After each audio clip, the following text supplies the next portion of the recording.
Gostar de viajar é algo transversal à maioria das pessoas, conhecer novos sítios e novas culturas. Ainda assim, há algumas especiais com contextos diferentes. É isso que vos trago. Entrevistas a pessoas com viagens únicas e experiências completamente diferentes àquelas a que estamos habituados.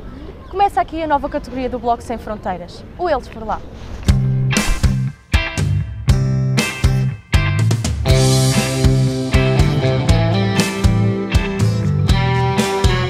Olá, meu nome é Rita Cipriano, já visitei 24 países e a viagem que mais me marcou foi a Coreia do Norte.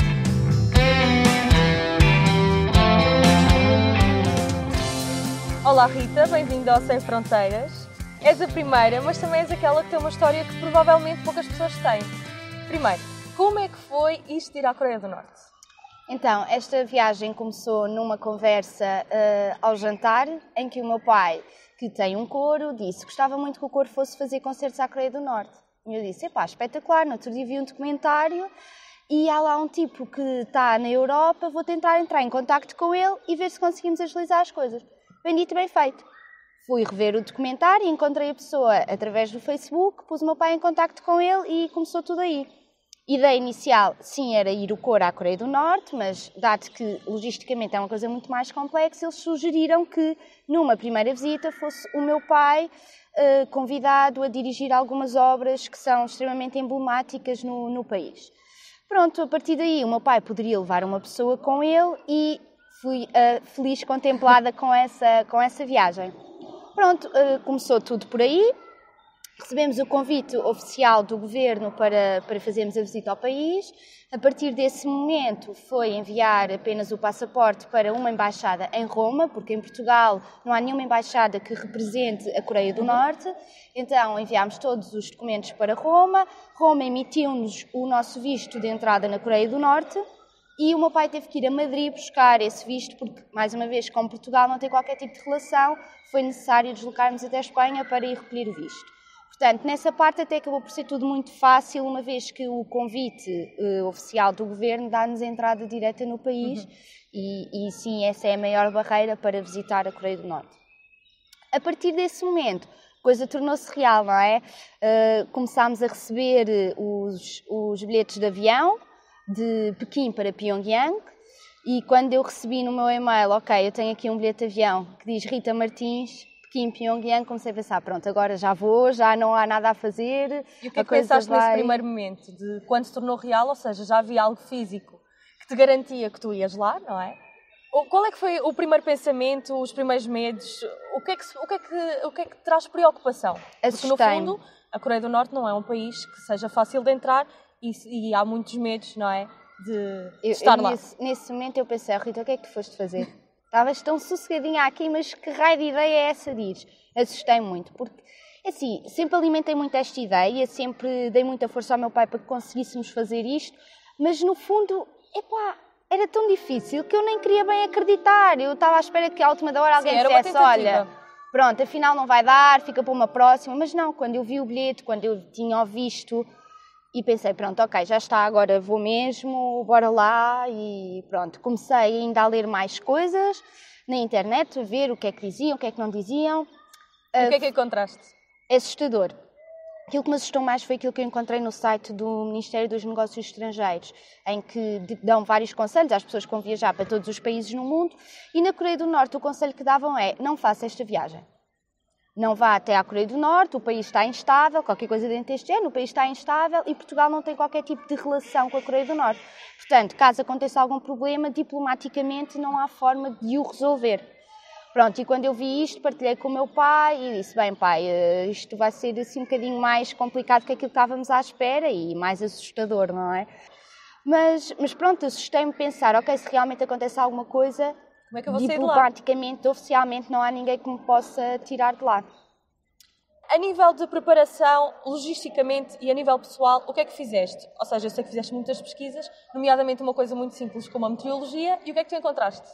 Então, no meio destas pesquisas todas, não é? E a altura em que eu fui em abril, comecei a pensar, ok, o que é que eu vou levar, que roupa é que eu levo, até porque antes de chegar à Coreia do Norte eu ainda ia estar 2 dias na China, portanto queria perceber mais ou menos o que é que eu poderia levar para fazer uma viagem confortável e começo a ver que a meteorologia na Coreia do Norte ia desde 1 grau a 21 graus, todo o ano. Portanto, era tudo muito abstrato, não chegavas a conclusão nenhuma quando fazias as tuas pesquisas, ao contrário de outro país qualquer, que tu até podes ver de antemão, olha, posso ir jantar ali, posso ir almoçar acolá. Sim, crias um roteiro e consegues preparar. Impossível. Ali é impossível. Tu não consegues, tu sabes o que existe, na internet diz-te, olha, tens o Palácio do Sol, tens a torre, tens isto, tens aquilo, mas nem fazes ideia como é que chegas do ponto A ao ponto B, porque não consegues aceder a esse tipo de pesquisas. Portanto, é uma viagem que vais totalmente às cegas. Não é? E tinhas também a informação já que terias um guia sempre contigo. Portanto, estás entregue e eles lá fazem contigo aquilo que eles entenderem e que, pronto, que acharem que é o melhor para nós e para eles acima de tudo. Claro. Muito bem, então tu fizeste essa preparação, chegas a Pequim, embarcas para a Coreia do Norte, para Pyongyang, e nessa passagem, o que é que tu encontras logo aí? Olha, quando entrei ainda no aeroporto de Pequim, quando foi para fazermos o embarque para a Coreia do Norte, foi logo uma coisa totalmente diferente. Uma porta de embarque específica, onde só estavam pessoas que tinham como destino a Coreia do Norte, mas uma zona do aeroporto isolada. Não havia mais porta de embarque nenhuma, só estava aquela para nós, não conseguias ver mais destinos nenhuns. Depois tínhamos um avião da companhia aérea norte-coreana, como normal será, não é? Não entra mais nenhuma companhia aérea. Embarcámos, pronto, um avião super antigo, um avião que era russo e que agora é deles. Tudo assim um bocadinho velho mesmo, não é? Para uma pessoa como eu, que não é propriamente a melhor amiga dos aviões, foi bastante desconfortável, mas pronto, tudo se fez. Aterrámos em Pyongyang e o primeiro impacto foi eu sair do avião e aquelas imagens que nós vemos dos militares, foi isso que eu tinha à minha espera. Tinha logo ainda na manga do avião 3 militares fardados, com o pin com a cara dos líderes.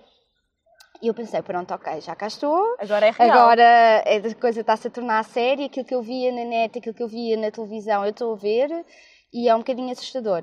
E, portanto, eu saí primeiro do avião com o meu pai. E queria ficar à espera do meu pai. E eles não me deixaram, disseram segue, segue. Eu continuei sozinha pelo aeroporto, cheia de medo, como é óbvio. Um aeroporto super recente. Novo. Muito pequenino, mas novo. Que só está aberto tipo, uma vez por semana, que é quando há voos para a Coreia do Norte. Portanto, não há um funcionamento diário do aeroporto e isso nota-se. E, portanto, chego ao aeroporto, vou buscar a minha mala, dirijo-me para... tive que passar, entretanto, declarar aquilo que tinha, aquilo que não tinha. Apanho a mala, vou para sair do aeroporto e são os militares que te fazem a revista antes de tu entrares no país. E foi essa... Uma entrada agora sim oficial, passar do aeroporto para a rua, não é? Portanto, pisar realmente o chão deles e essa entrada foi assustadora. É o exército que faz essa entrada. Pediram-me automaticamente os telemóveis, computador e passaporte. Eu dei tudo, não é? Pus a minha mala numa máquina para fazerem raio-x para ver que conteúdo é que eu tinha na mala. Saí dessa parte, não é? Atravessei e já não tinha telemóvel, já não tinha computador, não tinha passaporte e ele estava a tentar falar comigo. Só que só gritava comigo. Não falam inglês. Eu não percebia nada daquilo que ele me queria dizer. O meu pai não estava comigo porque ficámos separados e ele gritava até que eu descobri que ele estava a perguntar se eu tinha livros. E eu disse que não tinha. Que é um dos objetos também não deve entrar na Coreia do Norte. E tens que assinar um papel para entrar. E pronto, e eu disse, eu não tenho livros, e ele teimava que eu tinha, e eu não tenho, não tenho. Pronto, andámos ali nesta guerra até que eu tive que abrir a minha mala, e eu dentro da mala tinha uns tojos de maquilhagem que tinham o formato de um livro. E ele apontou para aquilo, e eu disse, é um tojos de maquilhagem. E ele não estava convencido com a resposta, até que eu abri, ok, não é nenhum livro, já viste, eu não tenho livro, ele mexeu a mala, assim um bocado estranho, voltei a fechar a mala e nisto aparece o meu guia, Da Coreia do Norte. Exato, tu é que vens de Portugal? E eu, sim, sim. E ele, então vamos embora. E eu, não vamos. Não vamos porque falta o meu pai, falta os meus telemóveis, o meu computador, o meu passaporte. E estava realmente assustada. Estava naquela fase de, tenho aqui um ataque de choro gigante, ou me dá aqui um ataque de riso enorme, que ainda nem sabia bem para que lá ia. Depois o meu guia esperou que o meu pai viesse, fomos até ao fundo do aeroporto para ir buscar os telemóveis e o computador, ficámos sem os passaportes. E o meu pai, como levava revistas e livros, teve que assinar um papel que dizia a quantidade de livros e de revistas que iam entrar no país. Pronto, saímos cá fora, tudo normal, estivemos à espera então que nos viessem buscar para irmos até ao hotel e entretanto o aeroporto fecha. Pronto, como já não havia ninguém, fechou o aeroporto, agora volta a abrir quando voltar a chegar um voo a Pyongyang ou quando sair um voo de Pyongyang. E uma curiosidade aqui, quantas pessoas iam nesse voo? Esse voo iam cerca de 150, 160 pessoas. Todas elas convidadas Sim. pelo governo? Na altura em que eu estive lá, foi um festival cultural que eles têm e, portanto, foi nesse contexto que o meu pai foi convidado para dirigir a orquestra de Pyongyang e então havia músicos de várias partes do país, do mundo. Que entravam todos pela China, não é? Porque também é importante referir que a única entrada que tu tens para a Coreia do Norte é através da China. E nesse contexto, então, vocês chegaram, já estavam acompanhados pelo tal guia. Os primeiros comportamentos do guia foi uma pessoa que deu alguma confiança a vocês estarem ali, mostrou uma posição mais rígida, como é que ele interagiu convosco? Acima de tudo, quis-nos passar tranquilidade. Apesar de nós não termos os nossos passaportes, que era uma coisa que nos estava a assustar e que já sabíamos de antemão. Deixam de ter qualquer documento de cidadão. Sim, não sais dali. Ou melhor, até podes sair e não entras em lado nenhum. Portanto... E há também aqui uma parte em que a Coreia do Norte emite um género de um passaporte próprio. Mas nós não temos acesso a ele. Quem tem é o nosso guia. Nós temos tipo um número que nos associa lá, mas não somos nós que temos isso. Nós ficas absolutamente sem nada, pronto. Tens o teu cartão de cidadão, mas que não é válido fora da Europa, portanto não te serve absolutamente de nada.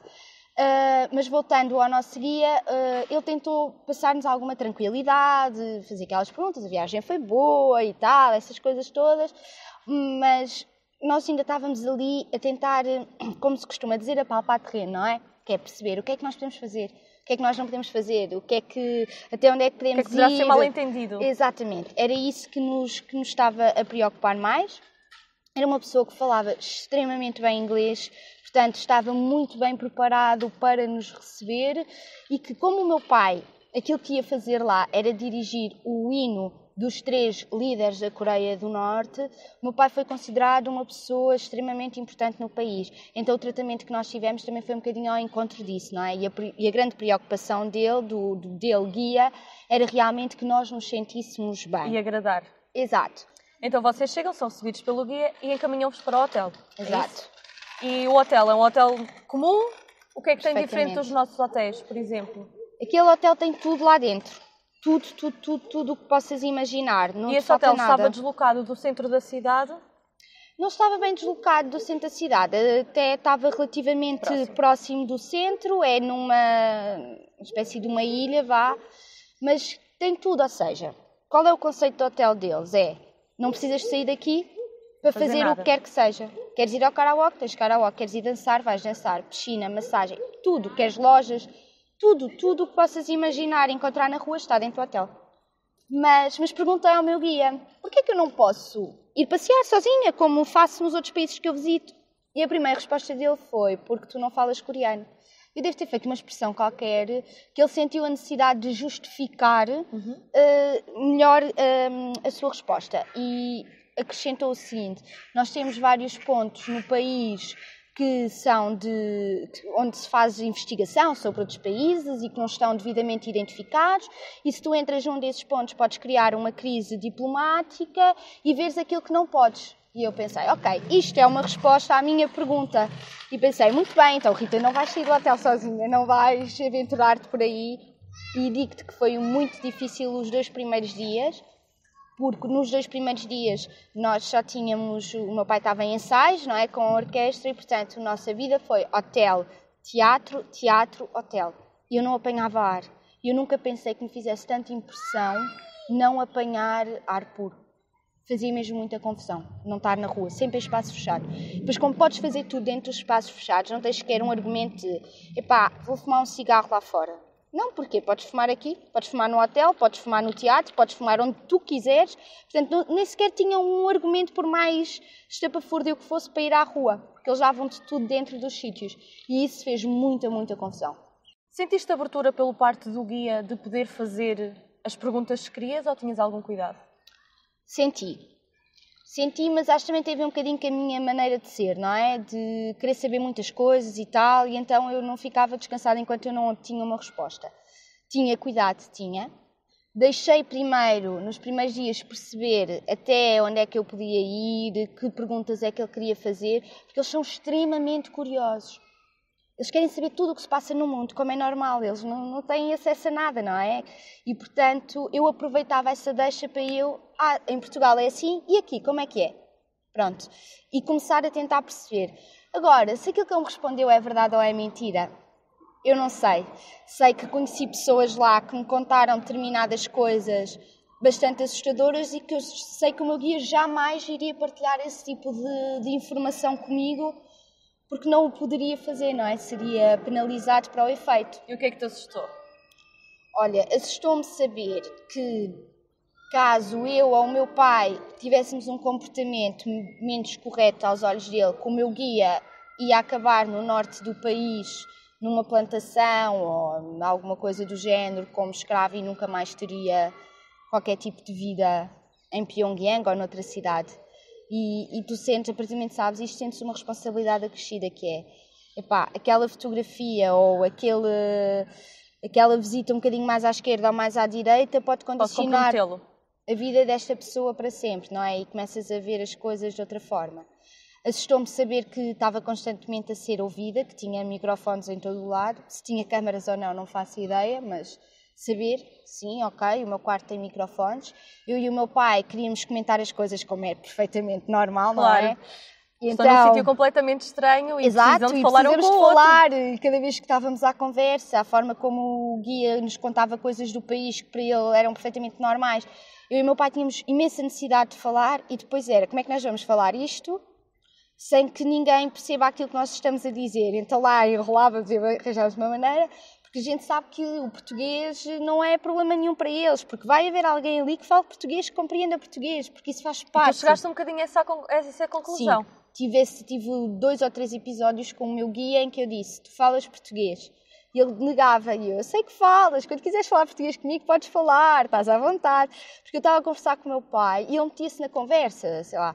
Lembro-me de uma vez estarmos no carro e o meu pai estar a dizer, já reparaste que há sempre pessoas na rua a plantar ervinhas e não sei o quê? Porque isso é uma coisa que se via sempre na rua, pessoas que saíam do trabalho e iam cuidar dos espaços públicos. E o meu pai até utilizou a expressão de isto nem me parece bem relva, parece-me grama. E grama não é uma palavra comum. E ele responde e diz, não, isto é mesmo relva. E nós ficámos, ok, calma lá, que ele fala realmente português, é impossível não falar.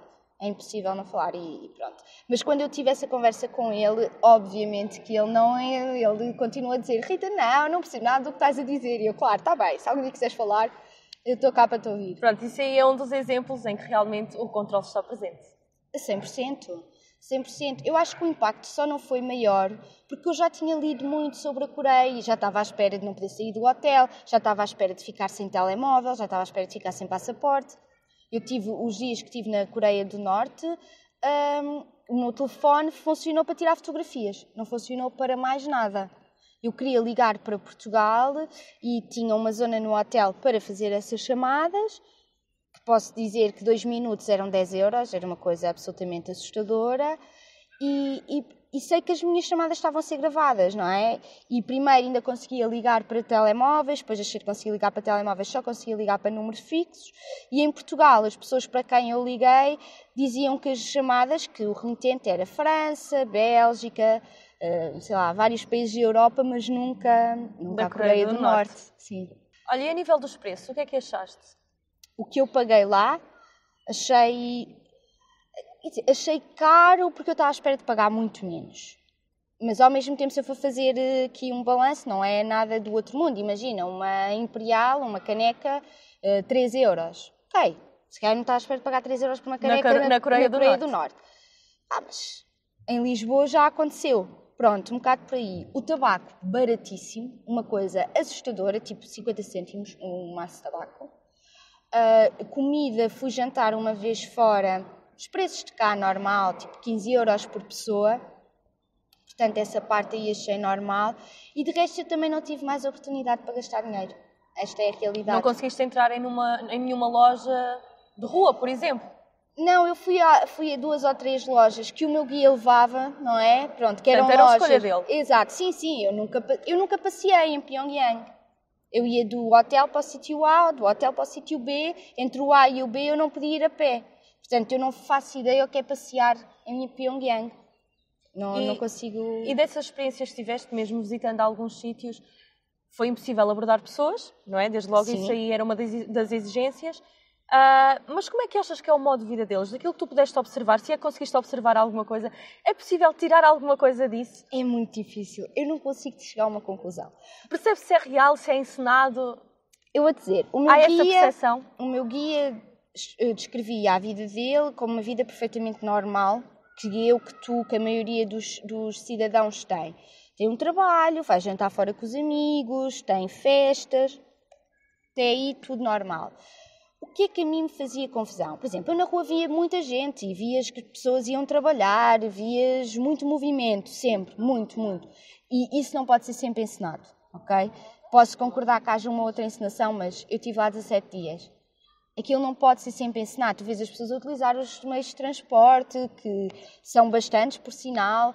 Tu vês as pessoas a consumir nos quiosques, eles têm muitos quiosques na rua, e vês as pessoas lá a consumir, a comer, a beber, a ir às lojas. Tu vês isso quando passas. E é igual para homens e para mulheres? Igual. É um país que eu não senti de forma alguma qualquer tipo de discriminação, tendo em conta o sexo. Aliás, vi várias mulheres em posição de liderança. Várias mesmo. Portanto, não há esse tipo de problemas. Pois há aqui um momento muito importante, que provavelmente foi um dos momentos-chave da tua visita, que foi presenciar o grande líder, Exatamente. o Kim Jong-un. Como é que foi esse momento? Quando ele entra na sala onde tu estavas? Indescritível. Eu não consigo explicar porque, ainda por cima, esse dia foi um dia muito intenso. Eu comecei esse dia a visitar o Palácio do Sol. O Palácio do Sol é onde estão os dois corpos dos dois primeiros líderes, o Kim Il-sung e o Kim Jong-il, embalsamados. Eu comecei o dia por fazer essa visita, por ter a oportunidade... Que é uma coisa que também é raro. Exatamente. Essa visita foi feita por turista mim... não tem essa permissão. Não faz. Essa visita foi feita por mim e pelo meu pai, que representávamos Portugal, por uma senhora da Rússia, e pelo equivalente ao Ministro da Cultura na Coreia do Norte. E fomos, só Portugal e Rússia que entraram nessa visita. Só isso diz muito. E Portugal entrou porque o meu pai lá estava naquela condição que eu já referi. E foi arrepiante. Primeiro vês um museu onde explica a história da vida deles, não sei o quê. Depois entras numa sala onde está o hino do líder que está nessa sala. Depois fazes várias vénias à volta não sei se da urna. Na urna, exato. Fazes ali várias vénias e segues. Não podes ficar lá muito tempo. É tipo, entras, vénia, sai. E é assustador. Porque o primeiro não parece, obviamente, que é ele, mas está um bocadinho diferente. Mas o segundo parecia que estava a dormir. Fazia mesmo impressão. Portanto, o pai do atual líder fazia mesmo muita confusão ver aquilo. Pronto, e depois sai desse cenário e tal, e à noite íamos ver o balé chinês, que ia estar na Coreia do Norte, que foi um momento histórico, foi uma aproximação muito grande entre a China e a Coreia do Norte. E pronto, eu e o meu pai fomos convidados a ir, lá fomos nós para o balé, muito bem, ficámos separados dentro da sala e eu fiquei só com norte-coreanos à minha volta, que eram guias de outros turistas que lá estavam, turistas nas mesmas condições que nós, não é? E do nada eu estava a conversar virada para trás com um desses guias e a expressão dele muda radicalmente. Mas uma cara que eu pensei, o que é que se está aqui a passar? Quando eu olho, era o líder e as pessoas levantaram-se todas, começaram todas aos gritos e a bater palmas de uma forma extremamente coordenada, mesmo muito, pá, tudo muito perfeitinho. As expressões daquelas pessoas não podem ser ensinadas. É aí que eu quero chegar. Toda a gente fala, eles são obrigados, eles não. Eles podem ser educados, ok, concordo. Agora, aquilo que eles sentem, aquilo eram muitas pessoas para aquilo, e a forma como elas falavam, como gritavam, o olhar, as lágrimas, é verdadeiro, é verdadeiro. E foi arrepiante. Arrepiante. Eu estava ali, eu nem sabia, bato palmas, não bato palmas, o que é que eu faço, o que é que eu não faço. Pá, foi um momento, e depois do nada ele fez assim e calou-se a parte de cima da plateia, fez assim e calou-se a parte de baixo. E ele ficou sentado no meio das pessoas. No meio das pessoas, que também foi uma coisa que me impressionou. Entrou sem segurança, claro que teria lá os seus seguranças.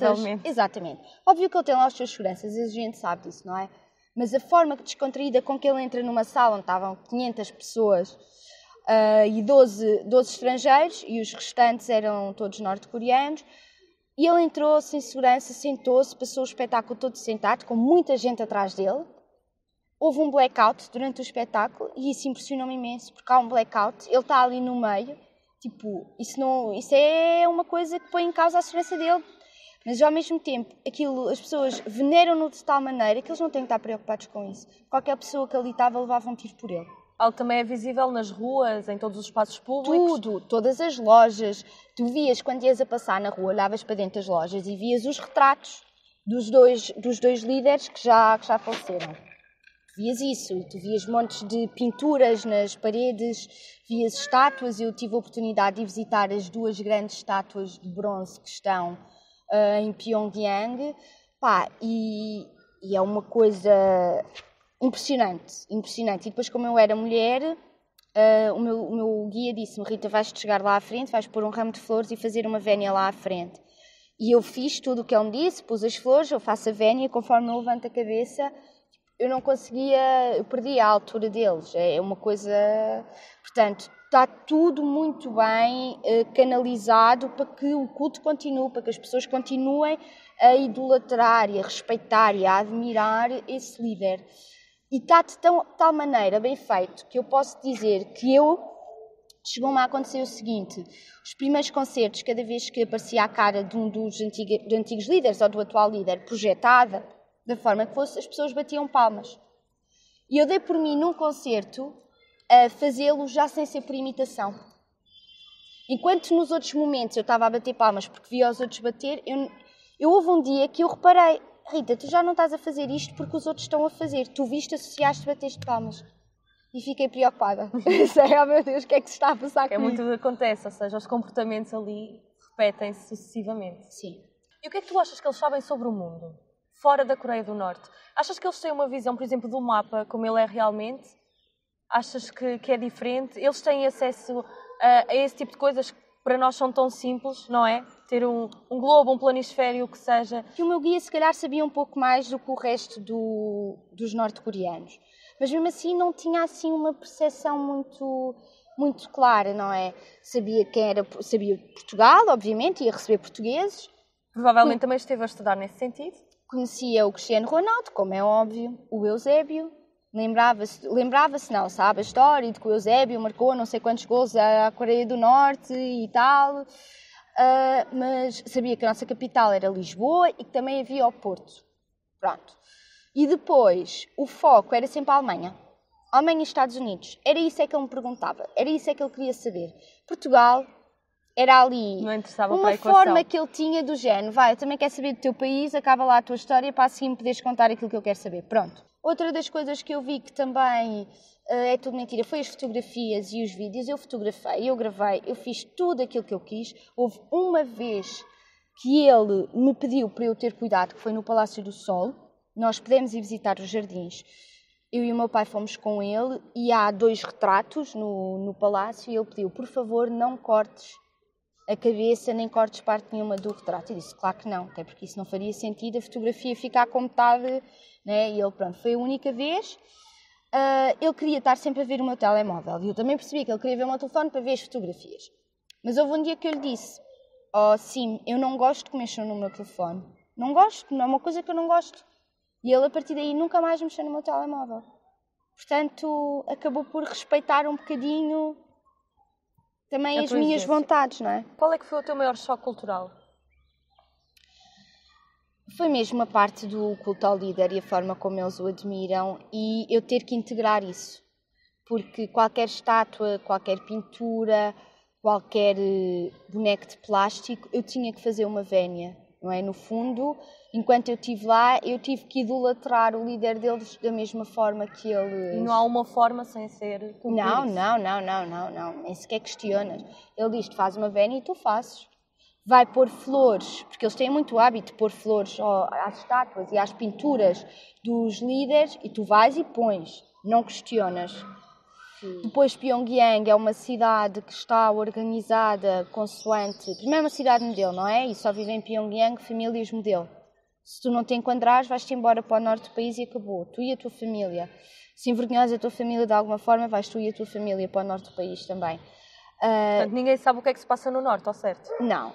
Eu não conhecia a Coreia do Norte, eu estive em Pyongyang, numa cidade modelo, e fui ver aquilo que eles me quiseram mostrar. Ainda que eu possa dizer que tive muita sorte, porque eu lá me entendi muito bem com o meu guia e conseguia sempre pedir-lhe para ele me levar aos sítios que eu queria ir, e ele lá arranjava uma forma, dizia que ia pedir ao chefe dele, e eu lá conseguia ir, nem que fosse só meia hora, mas ele levava-me lá. Portanto, nem me posso queixar muito nesse aspecto. Mas, por exemplo, tens uma grande avenida... que parece que estás no Dubai. São arranha-céus gigantes, cheios de cores, não sei porque que eu só me lembro do Dubai, que é onde vivem os professores e os cientistas, que são as duas profissões mais valorizadas na Coreia do Norte. Depois tens bairros que dá a ideia, são um bocadinho parecidos com os nossos bairros de operários, não é? Que é para as outras pessoas, portanto, no fundo, a cidade está organizada consoante a tua profissão. Olha, e achas que a Coreia do Norte, daqui a alguns anos, vai dar alguma abertura ou possibilidade de ser um país normal? Eu acho que sim. Acho que aquele momento em que a China esteve lá, em que o líder subiu ao palco, cumprimentou os chineses, criou ali uma grande abertura e uma grande aproximação. Daquilo que temos visto das notícias, parece-me que é um país que não vai fechar, vai abrir mais dia, menos dia. Tive a oportunidade na Coreia do Norte de contactar com pessoas muito próximas do grande líder e que eles próprios disseram aquilo que ele está a trabalhar para a abertura do país, não uma abertura total, naturalmente, mas criar uma abertura mais na questão de tu poderes entrar, não deles poderem sair. Voltavas lá, se pudesses? Voltava, sim senhora, sem dúvida, e espero um dia ter a oportunidade de poder voltar à Coreia do Norte, agora ver as coisas novamente. Certamente vou ter outras experiências que até agora não tive, mas sim, voltava, sem problema. E achas que vais encontrar mudança? Não sei. Acho que há coisas que eu não consegui agora que também, se eu não consegui agora, duvido que vá conseguir depois. Mas lá está, a mínima oportunidade que eu tenha de voltar a visitar aquele país, eu quero fazê-lo, até porque as pessoas são maravilhosas. E tu vês a felicidade das pessoas de ter estrangeiros lá. Isso aí é bonito de se ver. Obrigada, Rita. Esta Nada. foi a primeira experiência que nós tivemos aqui no Eles por Lá. Continuem connosco, se quiserem saber mais e podem ver muito mais em blogsemfronteiras.blogspot.com e voltamos com a próxima entrevista.